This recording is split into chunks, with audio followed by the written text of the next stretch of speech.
Hello everyone. In this video, I'm going to show you how to install PT-AutoMate and validate your license. So by now, you should have downloaded the set of files.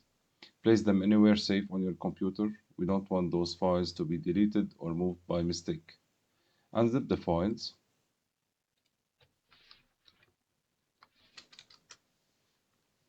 Okay, we'll have the app folder and the installation file. So you just drag and drop it on any opened file in AutoCAD. It will ask you to select the app folder. Right? So PT-AutoMate is installed now. Okay, so now let's authenticate with a license. Click on the license button here. I'll use my credentials.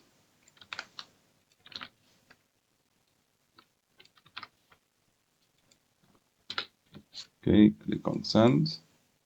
If it doesn't connect, maybe you need an internet connection, or you need to turn off your firewall. I'm going to turn it off for a moment here. Try again.